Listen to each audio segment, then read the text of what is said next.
Fusion solar by Suntech మీ ఇంటి ఆఫీసుల current bill zero చేస్తుంది, వేలు లక్షల ఖర్చుని ఆదా చేస్తుంది. First of all, I want to talk in Telugu. It has to go to the farmers there. అందరికీ నమస్కారాలు. ఈ రోజు నేను ముఖ్యంగా వచ్చింది అగ్రికల్చర్ మినిస్టర్ గారిని కలవడానికి వచ్చాను. ఆయన ఈ రోజు టూర్ లో ఉన్నారు, వీడియో కాన్ఫరెన్స్ లోకి వచ్చారు. ఇక్కడ డిపార్ట్మెంట్ లో ఉండే సెక్రటరీ, అదే మరిగా ఎవరైతే ఎంఎస్పి చూస్తారో వారందరిని కూర్చోబెట్టి మాట్లాడాం. ఆంధ్రప్రదేశ్ రాష్ట్రంలో చిల్లీస్ ఎక్కువ, మిరప ఎక్కువ పండిస్తారు. 50% దేశంలో ప్రొడక్షన్ అంతా కూడా ఆంధ్రప్రదేశ్ లో వస్తుంది. ఈ సంవత్సరం 12 లక్షల మెట్రిక్ టన్నులు ప్రొక్యూర్ చేయాలి. ఇప్పటికే 4 లక్షల మెట్రిక్ టన్నులు మార్కెట్ కు వచ్చింది.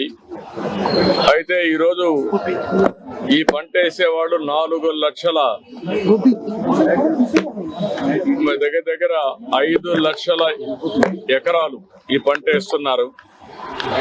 ఈ సంవత్సరం ఎప్పుడూ లేనంత రేట్లు పడిపోయే పరిస్థితి వచ్చింది.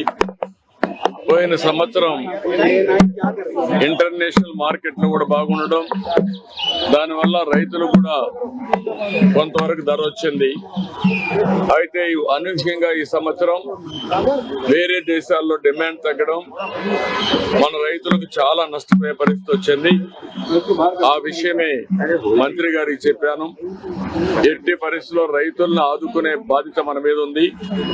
రైతులను ఆదుకోవాల్సిన అవసరం ఉంది. ఏదైతే ఏ విధంగా ఆదుకోవాలనో వారికి అంతా కూడా సజెషన్స్ ఇచ్చాం.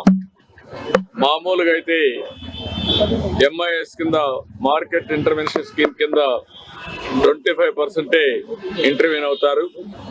అది కూడా రేట్ ఎస్టాబ్లిష్ చేయడంలో ఐసిఏఆర్ ఏదైతే ఉందో ఆ వ్యవస్థ ఎస్టాబ్లిష్ చేశారు.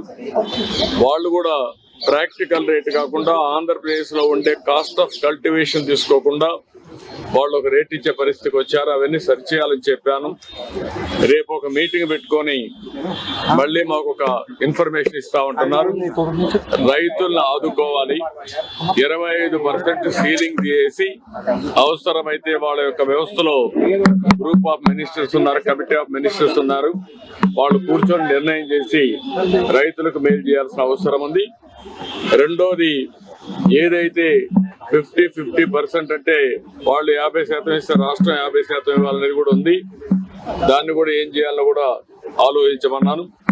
ఏదేమైనా రాష్ట్రంలో ఉండే రైతులకు న్యాయం చేయాల్సిన బాధ్యత ఉంది. అందులో కూడా ఇప్పటికే కొంత మార్కెట్కి వచ్చింది, కొంతమంది నష్టపోయారు, ఇంకా కొంత మార్కెట్లోకి వస్తా ఉంది. దీనిపైన ఎక్స్పోర్ట్స్ ఎందుకు తగ్గాయి, ఎక్స్పోర్ట్స్ ఏ విధంగా స్టెబిలైజ్ చేయగలుగుతాం, రేపు ఇక్కడుండే కామర్స్ డిపార్ట్మెంట్ ని, అదే మరి అగ్రికల్చర్ డిపార్ట్మెంట్, మినిస్ట్రీస్ అన్ని కూర్చొని మాట్లాడి ఈ యొక్క ఎక్స్పోర్ట్స్ ని కూడా ఎట్లా ప్రమోట్ చేయాలని కూడా వర్కౌట్ చేస్తామని చెప్పి హామీ ఇచ్చారు. అల్టిమేట్ గా ఒక హోలిస్టిక్ అప్రోచ్ 25% నుంచి ఇంకా పెంచడం, ఇంకో పక్కన ఏదైతే రేట్ ఉందో కాస్ట్ ఆఫ్ కల్టివేషన్ ఉందో దాన్ని రియలిస్టిక్ గా తీసుకొని చేయడం. మూడోది, ఎక్స్పోర్ట్స్ కూడా ప్రమోట్ చేయడం.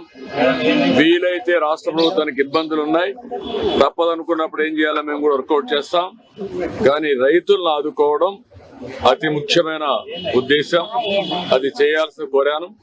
రేపే మినిస్టర్ గారు వస్తానే ఫస్ట్ మీటింగ్ పెట్టుకొని అన్ని విధాలు ఆదుకోవడానికి ముందుకు వస్తానని కూడా హామీ ఇచ్చారు. ఎల్లుండి నేను కూడా ట్రేడర్స్ తో, అదే మరిగా మార్కెట్ కమిటీ వ్యవస్థ అందరితో మాట్లాడి దీనికి కారణాలు ఏంటి, ఏ విధంగా స్టెబిలైజ్ చేయాలి, ఏ విధంగా రైతులను ఆదుకోవడం కోసం అన్ని ప్రయత్నాలు చేస్తున్నాం.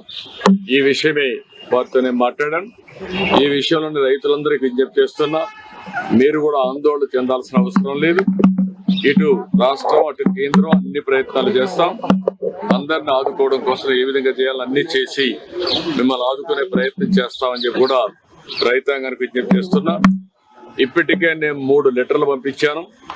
ఎప్పటికప్పుడు ఇక్కడ మీటింగ్లు పెట్టుకున్నారు. ఇంత మునుపైతే మా రామ్మోహన్ నాయుడు గారు, అదే మరి చంద్రశేఖర్ గారు మినిస్టర్స్, అదే మరి లావు గారు పార్లమెంటరీ పార్టీ లీడర్ వీళ్ళంతా కలిసి మీటింగ్ లో కూడా పార్టిసిపేట్ చేశారు. ఇప్పటికే రాష్ట్ర ప్రభుత్వ అధికారులు కూడా వచ్చి కేంద్ర ప్రభుత్వ అధికారులతో చర్చలు కూడా చేశారు. ఇవన్నీ చేసిన తర్వాత ఈ రోజు ఒక కన్క్లూజన్ కి వచ్చాం. రేపు మంత్రి గారు వచ్చి ఈ 4-5 విషయాల్లో మాట్లాడి ఒక క్లారిటీ ఇస్తారు. దాని మీద ఎప్పటికప్పుడు అందరితో కూడా సమీక్షలు చేసుకుంటూ ఈ ప్రైసెస్ పడిపోకుండా ఏం చేయాలో అన్ని చేస్తాం. ఇది బ్రీఫ్ గా దీనికోసం వచ్చాను.